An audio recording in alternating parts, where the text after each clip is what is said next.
Welcome back to the fields of Perthshire in Scotland. And yet again, it's just me. I've got my muddy XP DEUS II from yesterday out in the mud, in the rain. And I'm going with programme 6 today, which is the Deep High Conductor programme.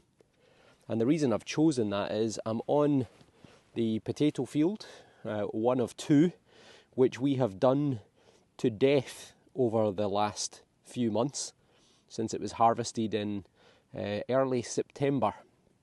And I thought, well, let's try and get some extra depth, see if all this moisture in the soil will help me find deeper targets. So as I say, it's only me today with the XP DEUS II. And, well, let's see how we get on. This field's produced all sorts: Roman, medieval, hammered, Gavilimus, William III, silver milled, lead seals. So we'll give it a bash and see what happens. I have literally balanced the coil, walked 3 inches.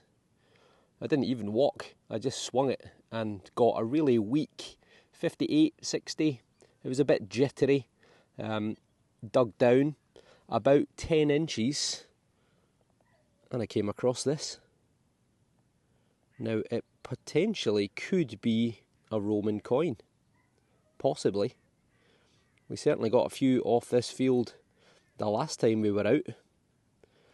I just realised as well I forgot to put my camera in the chest mount. So I'm going to pause this for a second, put it in the chest mount, and then we can get the water out and see if this has got any detail on it. I mean, I'm hoping it's Roman. It certainly looks the right size and colour. So we'll be back in a moment. Right, moment of truth. Let's get the water on it and see what happens. Roman or not Roman? That is the question.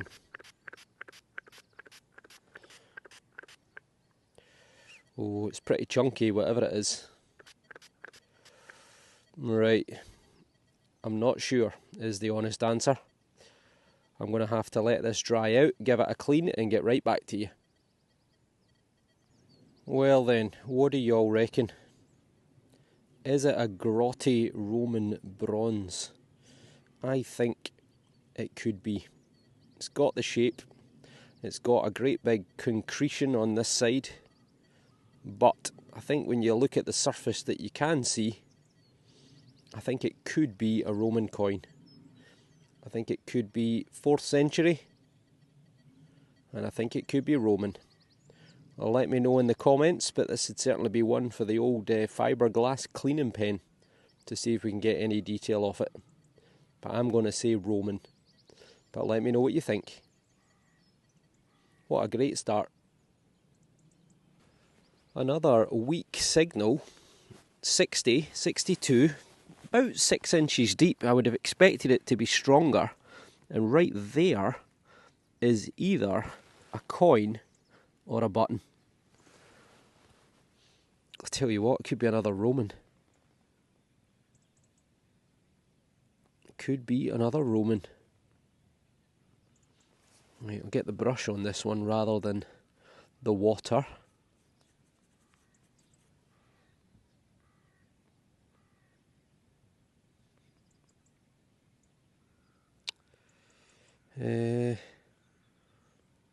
I think there's a head there looking to the right. Maybe.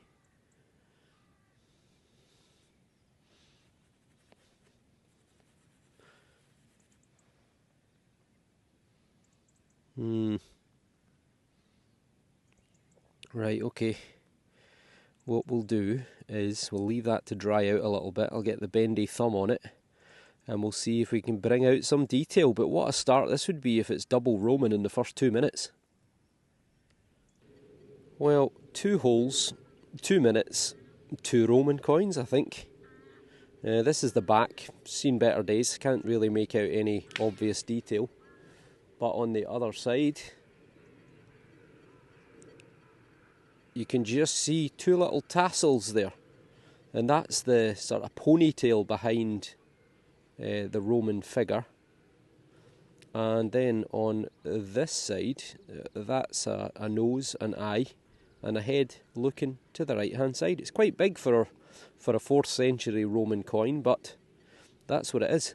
This is going to be probably Constantine or House of Constantine, sometime around the early, sort of say 310 all the way through to about 370, give or take, AD. So 2 4th century Roman coins straight off the bat.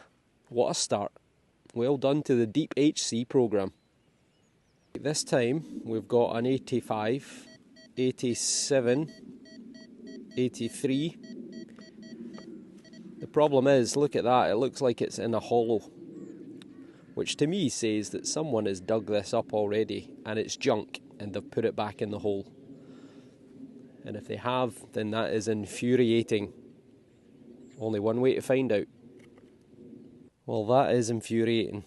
Look at that, deep iron, a big plate of iron, and someone's dug that up and reburied it. I think we're going to have a vacancy in the Scottish Detectorists shortly, because I think someone's going to be getting kicked out for leaving their rubbish behind. Nothing more infuriating. I forgot to also say that, not that I'm in any way affiliated, but Detectival, which we've attended the last 2 years in September, is planned to take place in April of 2023, down in, I think, Oxfordshire or Gloucestershire, somewhere down in the southeast anyway. And previously it used to be twice a year until COVID came along. So we are, I believe, all going to be attending. So I'm probably going to buy tickets this weekend. So hopefully we'll see some of you there. And I've got another signal. An 80.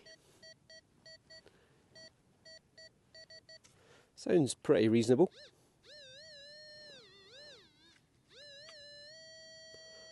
And it's right about there, so let's give it a bash. Do a wee live dig.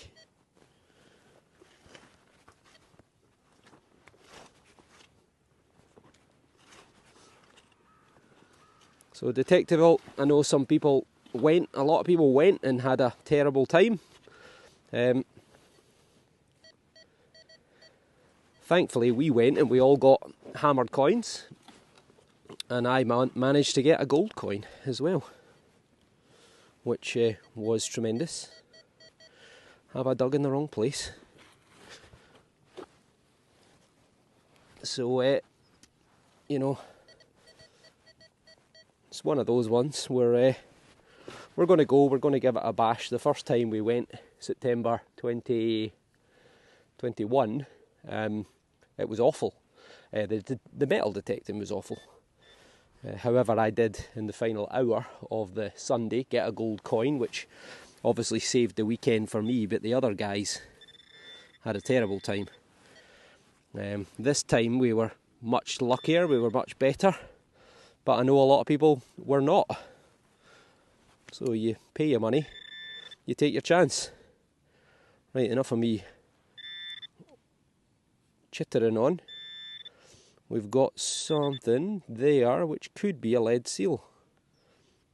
It is a lead seal. Look at that. Look at that. Excellent. Well, for a field that has been heavily detected, I'm 5 minutes in, and I've got my third, not only diggable, but also keepable signal. 2 Romans and a lead seal. I think it's going to be another Russian variety. It definitely is Russian. It definitely is a lead seal. However, beyond that, I can't really tell you much else. 18 something, but unfortunately it's lost this number, but that looks like a 7. So 18 something 7. I'm going to guess probably around about 1830 to 1880, give or take. But still, it's a good find, a flax seal. One of the remnants of the linen industry that used to be based in this area in Perthshire. The one thing that I've found about this deep HC programme is slow, very slow. If you want the maximum depth and you want to pick up the maximum number of targets, that's iron, then you've got to go low and slow. The one thing at Detectival that I mentioned is when you see people detecting, oh my god, they could pass over the top of a pot of Roman coins and they wouldn't get a signal because they're detecting like this. And not only that, but their detector is away up here, so they're actually only getting good contact in the middle, and even then they're 6 inches off the ground. So you've got to go low and slow. You've literally got to scrape the ground, constantly adjust your body to get the maximum contact with the ground, as close as you can get to the ground.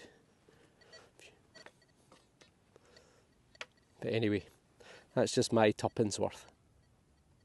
We've got another little deep relic. Well, this came in an 86, 88. It's a very, very heavy item. And it came in at a depth of about 11 inches. And that, I believe, from what people have told me before, I always thought it was some sort of finial or decoration off of like a writing desk or bit of furniture. But I'm told it's not. It's a handle for a razor. For one of the early forms of, you know, like a Bic style manual razor. Don't know the best way to describe it, but anyway, you know what I mean. And date wise, probably about 100 years old, give or take, I'm guessing. But still, it's a find and it's something that's been missed before, so lots of depth. This one is a 5960. A little bit erratic. I was going to suggest it's a button, and I don't think I even need to dig. And I think I'm spot on, because look, right there. Let me zoom that in a little bit. Do you see that right there? That is a little button. A little 4-holer. Let's see. There we go. One 4-holed button. It's difficult to read, but it looks like it says Osmond at the bottom, something Osmond. And then up here it says Blair Gowrie, which is a little town about 5 or 6 miles away from where I am just now. So, there you go. Osmond, Blair Gowrie, probably a soup maker or a, what's the word I'm looking for? Who knows? My brain is fried. Sleepless nights with a puppy.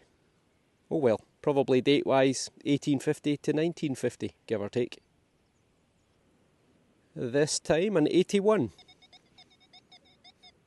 81. Bit faint, a bit erratic. Could be a bit of copper alloy, or maybe a bit of lead. But we'll give it a bash.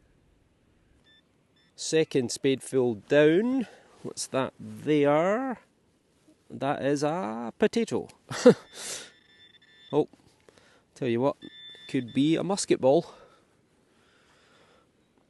And I think it is. It is a musket ball. Good. As I said before, always like finding a musket ball. Made of lead, fired from a big long-barrelled percussion musket, the old-fashioned style. You had to put the ball in and put the powder in, and you had a little wick on the flash pan and all that sort of stuff. I think you were expected in the British Army, you were expected to fire 3 balls a minute in the 17 and 1800s. And And yeah, so date wise, it's probably going to be sometime 16, 17, maybe into the very start of the 1800s. But yeah, it's a nice find. It's a good indicator. And as I've always say, I wonder what it was fired at, or who. Right, on to the next.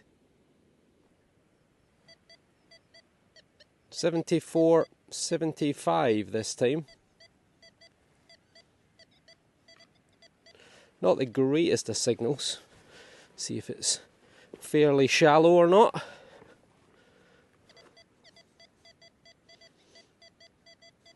Still down there somewhere.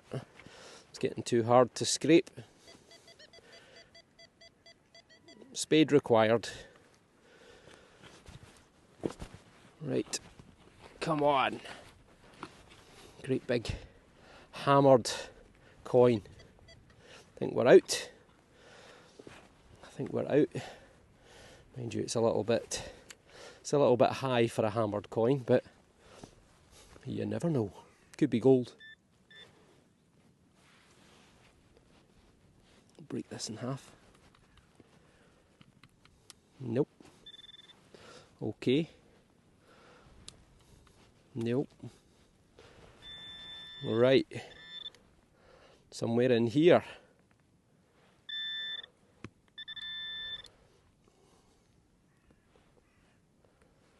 No.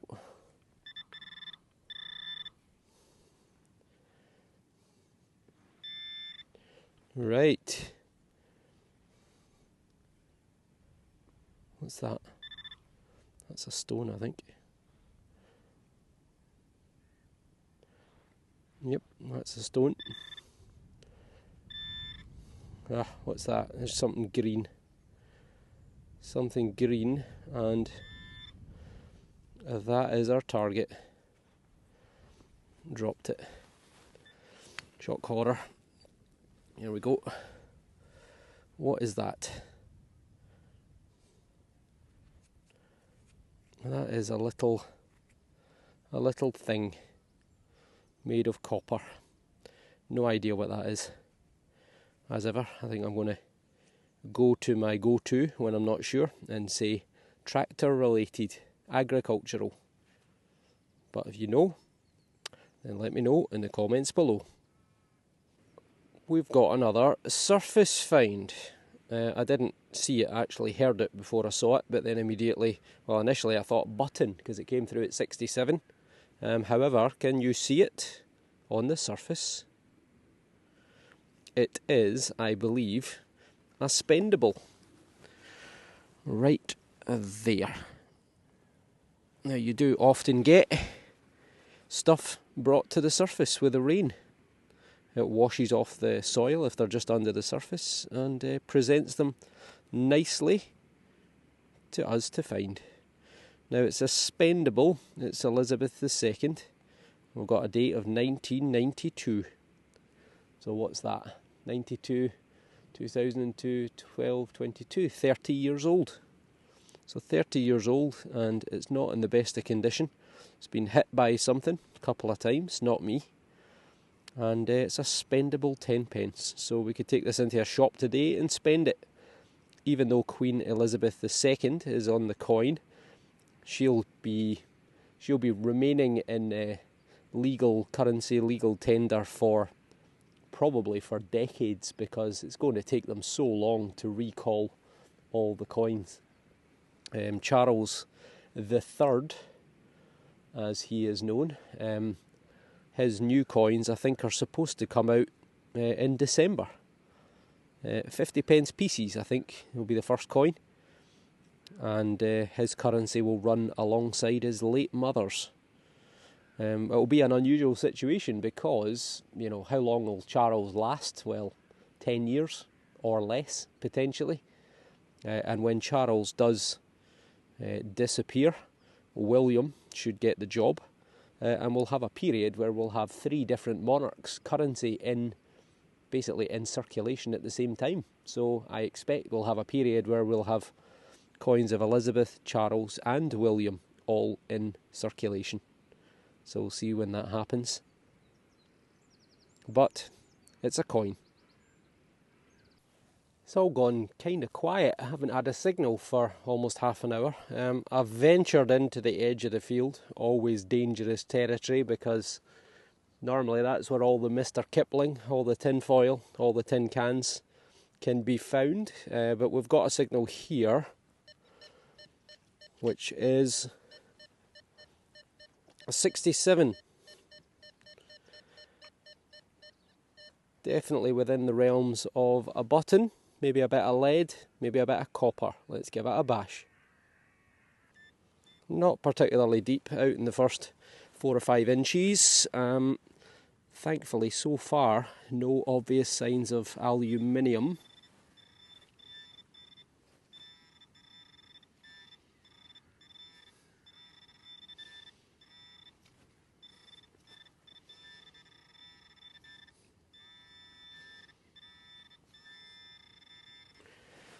Is that it? That is it. I think we've got another spendable. I think it might be a 2p piece. It's not. It's another 10p piece. I'm rich. 20p. 20p. Right, let's give that a wee rub. There you go. Oh, same year. 1992. And I'm a good bit away from that last coin, but anyway. So it's in better condition than the last one, Queen Elizabeth II. You can see on the back the lion with the phrase 10p. So this would have been bright silver in colour when it was made. It's made of copper nickel, having debased their coins in 1947 because of the debt from the Second World War. But still, it's a coin, and it shows you that people are still losing coins in fields. Not far from the last 10p we've got. Similar readout, 68, 69. Could it be another spendable? Okay folks, we're out. It's a massive clod. But we'll break it in half and see if we've got something good or not. Not there, is that? What's that? Is that a stone? Yes. Still in here.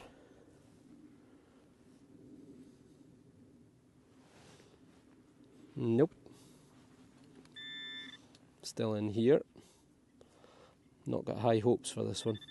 Oh, it's in this one. Oh, thought that was a fork. It's a bit of straw. Nope. Still in there. I think that's a stone, it is. What's that there though? That could be another musket ball. It looks lead. Oh, that's a stone. Right. It's in here. It's getting smaller. What is that? Oh. It's round. And I think it's going to be a button. It is. It's a little button. There's its wee imprint there. You can just see the loop on the back. It's just a little copper button. So it's probably a fair bit of age to it, 200-300 years I would reckon. But probably off a waistcoat or a cufflink. But it's a find. Let's see what else we can get.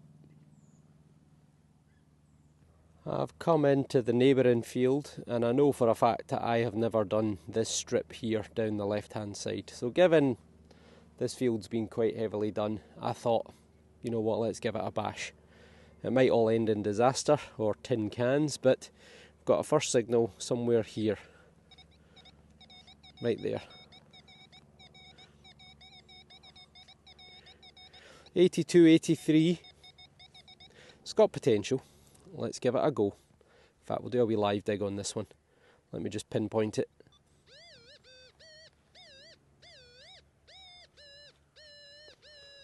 Could be more than one signal. Or it's one very big signal. A bit of pipe or something maybe. Right, let's see what happens.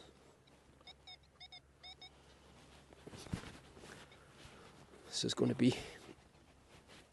is going to end in disaster, isn't it? Right, I should have thrown that soil the other direction.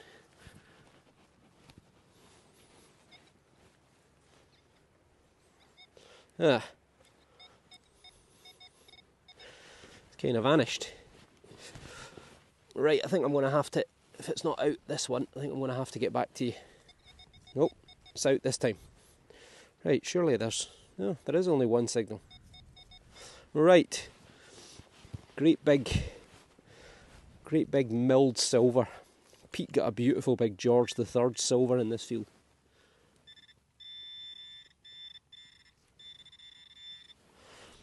Right, I thought it was maybe in the clod, but oh, that, it's a button. You can see the gold, look. It's one of these gold gilded buttons on the back. Damn.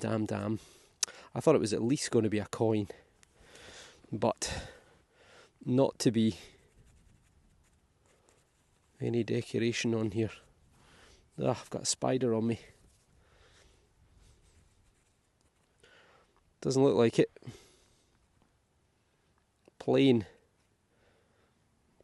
A plain old gold gilded button.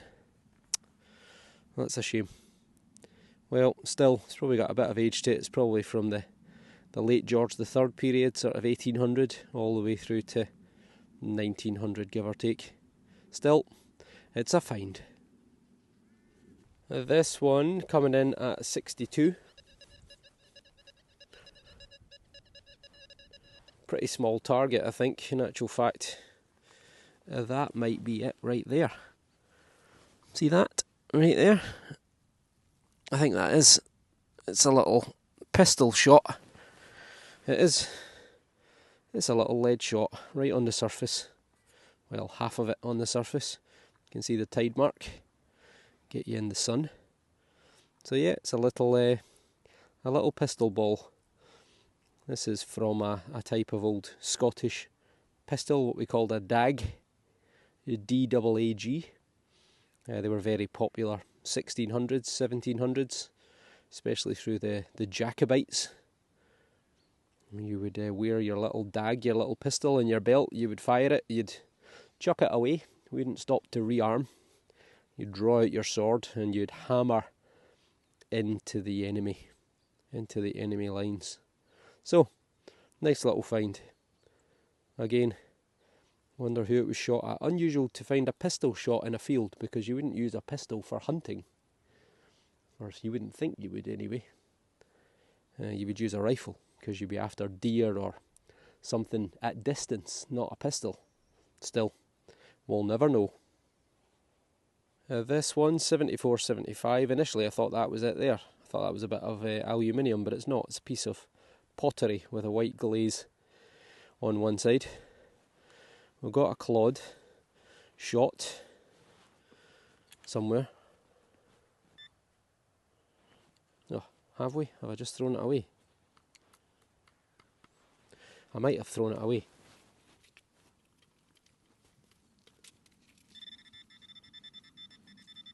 I don't know if that's my spade I'm picking up.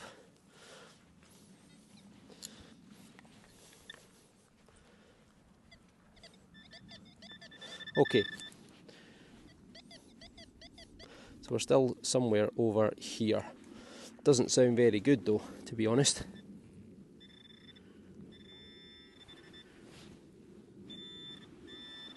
And that's it there, look. There's a little copper thing there. What's that? It's a little... get the mud off. Some sort of fitting or hinge maybe. Yeah, it's a little hinge. A little copper alloy hinge, maybe off a piece of furniture or such like. Still, on to the next. Well folks, that is me for today. Wasn't bad, was it? I mean, 2 Romans, albeit they're in pretty grotty condition. This one's definitely going to turn out to be the better of the two, especially once it gets a clean up at home, hopefully. But yeah, just what you would expect, just the average sort of finds, nothing spectacular other than the Romans, but just a shame they're not in the best of condition.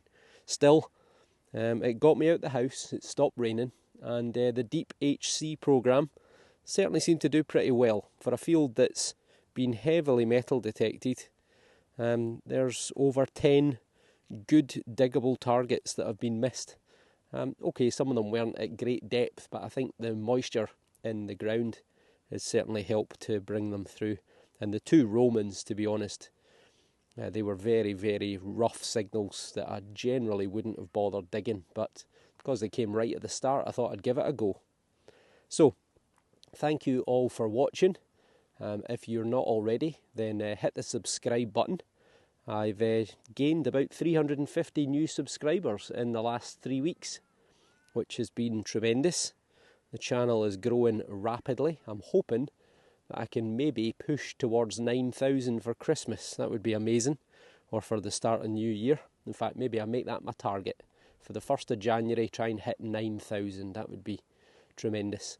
So thank you, as I say, for watching. If you don't already, then subscribe, hit the like button, and fingers crossed, I'll see you on the next dig. If at all possible, I'm going to try next week and get a full day out. I'll maybe see if I can get back on the manor house from the 16th century. And if that's possible, then I'm sure there'll be some great finds to be had. But failing that, I'm spoiled for choice. I've got lots and lots of land available. So I'll go and make a full day of it somewhere. Alright, we'll see you on the next dig. Thanks for watching.